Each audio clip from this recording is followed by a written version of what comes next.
3 मार्च 2026 मंगळवार फाल्गुन पौर्णिमेच्या तिथीला चंद्रग्रहण लागणार आहे।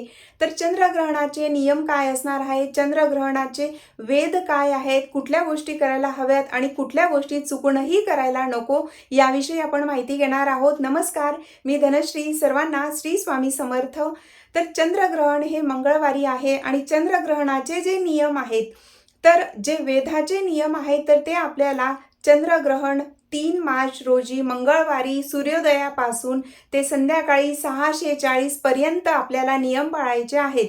म्हणजे सूर्योदयापासून तर 6:40 पर्यंत हे नियम पाळायचे आहेत। त्यातल्या त्यात जे कोणी समजा गर्भवती महिला असतील, वृद्ध असतील किंवा लहान मुलं असतील, तर यांनी दुपारी 11 वाजेपासून ते संध्याकाळी 6:40 पर्यंत नियम पाळले तरीही चालू शकतं। पण जे कोणी जेवण करणार असतील, काही खाणं पिणं करणार असतील, तर त्यासाठी तुम्ही दुपारी 11 वाजेच्या अगोदर जेवण वगैरे करायचं आहे आणि 11 वाजेपासून ते 6:40 पर्यंत प्रत्येकाने नियम जरूर पाळायला हवेत। कारण हे चंद्रग्रहण भारतात दिसणार असल्याने सर्व नियम आपल्याला पाळावेच लागतील, शक्य होतील त्यांनी नियम पाळा। ज्यांना शक्यच नसेल त्यांना जे जमेल ते तरी जरूर करावं। चंद्रग्रहणाचा जो पुण्यकाळ असणार आहे, तर तो 6:26 पासून तर 6:46 पर्यंत असणार आहे।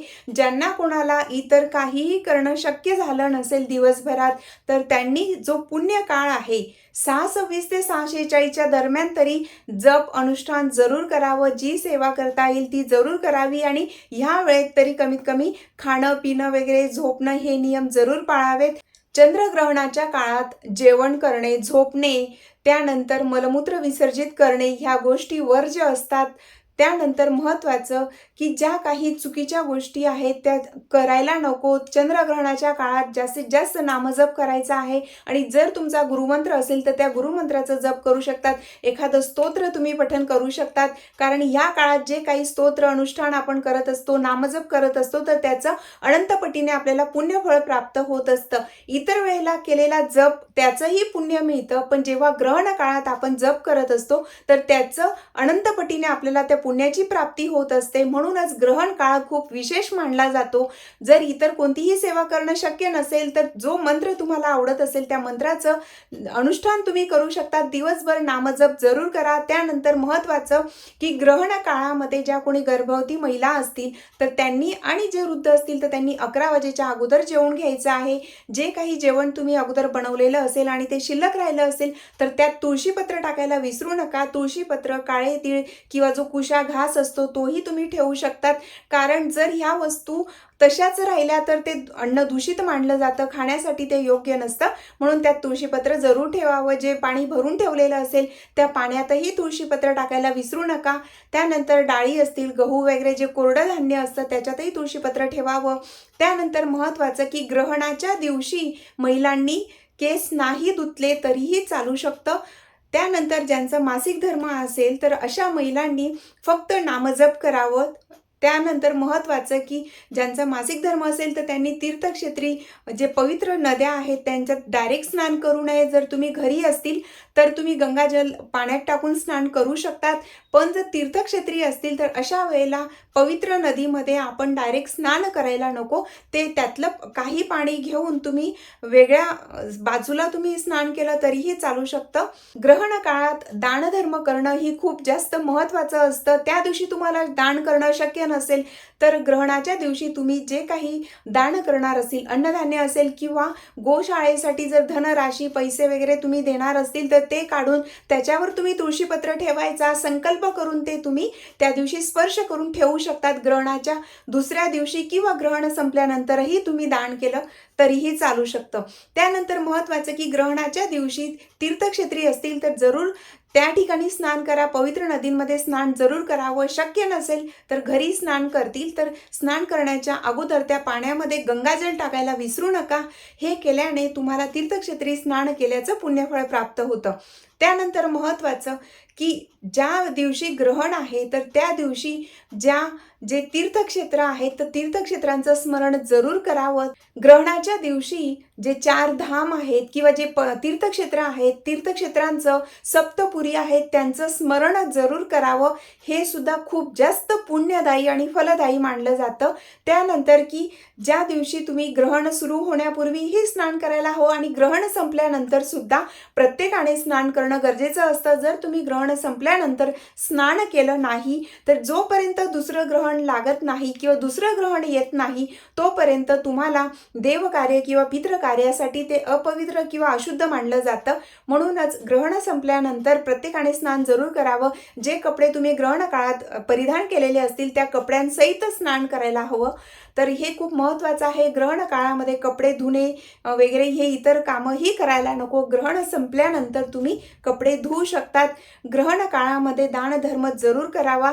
त्यानंतर महत्त्वाचं की तुम्ही राहतात त्या ठिकाणी पवित्र तीर्थ असतील किंवा नदी असतील त्या ठिकाणी जाऊन तुम्ही नामजप करा. पवित्र नदींच्या काठी बसून नामजप केल्याने अनंत पुण्याची प्राप्ती होत असते. विशेष करून ग्रहण काळात केलं तर ते अगदी अक्षय पुण्य मानलं जातं. म्हणूनच जर तुम्हाला शक्य नसेल तर अशा वेळेला घरात जे काही गंगाजल असतं तर गंगाजल तुम्ही एखाद्या भांड्यात काढून ज्या ठिकाणी तुम्ही नामजप करायला बसणार असतील किंवा जे काही जप अनुष्ठान करणार असतील त्या ठिकाणी एखाद्या भांड्यात तुम्ही गंगाजल ठेवलं आणि ते अगदी तुमच्या समोर ठेवलं तरीही चालू शकतं. तरी गंगा किनारी किंवा यमुना मैयाच्या किनारी बसून जे नामजप केल्याचं पुण्यफळ असतं ते प्राप्त होत असतं. अशा पद्धतीने केलं तरीही चालू शकतं. त्यानंतर महत्त्वाचं की ग्रहण काळामध्ये दुसऱ्याचं अन्न चुकूनही खाऊ नका. त्यामुळे आपलं 12 वर्षांचं पुण्य नष्ट होतं. हे सुद्धा खूप महत्त्वाचं आहे. म्हणून जेवढा वेळ ग्रहण आहे फक्त तेवढाच वेळ नाही तर संपूर्ण दिवसभर दुसऱ्याचं अन्न किंवा म्हणजेच परान्न आपण ग्रहण करू नये. अतिशय महत्त्वाचा असा नियम आहे.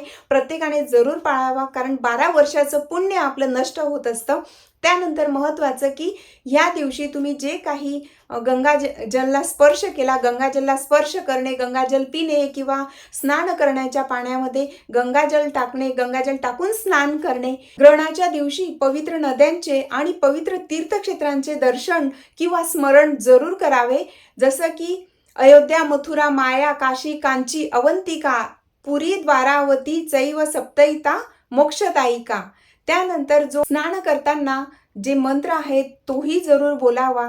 गंगे च यमुने चैव गोदावरी सरस्वती नर्मदे सिंधू कावेरी जलसिन्निध कुरु स्वाहा हाही मंत्र तुम्ही बोलू शकतात किंवा नर्मदे हर हर हर गंगे अशा पद्धतीने बोलले तरीही चालू शकतं.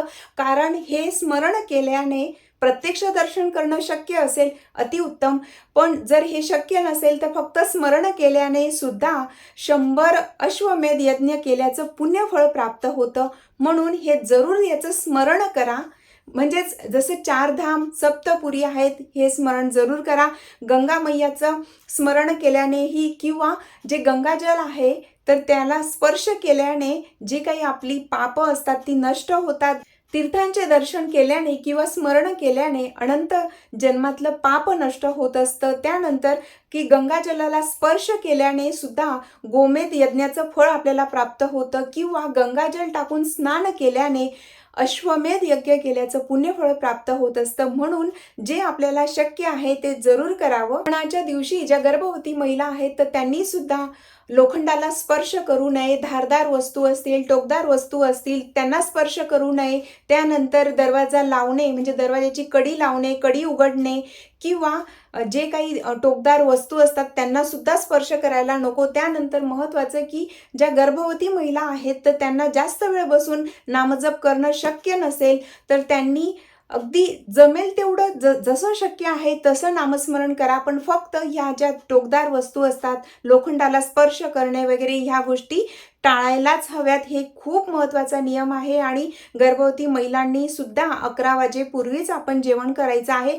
आणि त्यानंतर 11 वाजेपासून तर 6:46 पर्यंतचा जो वेळ आहे त्यात नियम जरूर पाळावे. कारण जे काही होणारं बाळ असतं त्याच्यावर ग्रहणाचा परिणाम होत असतो. म्हणून ही गोष्ट जरूर पाळावी. हे खूप महत्त्वाचे नियम आहेत. सुरुवातीला आपल्याला याचं एवढं महत्त्व नसतं पण जेव्हा आपण बाळाचं नंतर जेव्हा कुंडली वगैरे दाखवतो तर तेव्हा ह्या गोष्टी निघत असतात, हे खूप महत्त्वाचं आहे.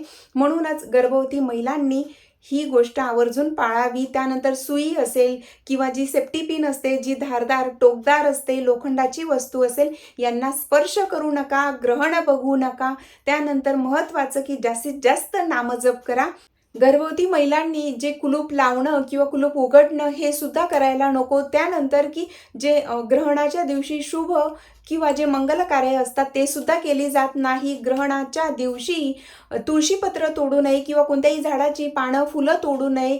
तुळशीपत्र तुम्ही आदल्या दिवशी आणून ठेवलं असेल तरीही चालू शकतं किंवा बाहेरून दुकानातून विकत आणलं तरीही चालू शकतं, पण तुळशी डायरेक्ट आपण तोडायला नको. ग्रहणाच्या दिवशी तुळशी तोडणं सुद्धा वर्ज्य मानलं जातं. त्यानंतर महत्त्वाचं की यातले जेवढे नियम तुम्हाला शक्य आहेत तेवढे जरूर पाळावे.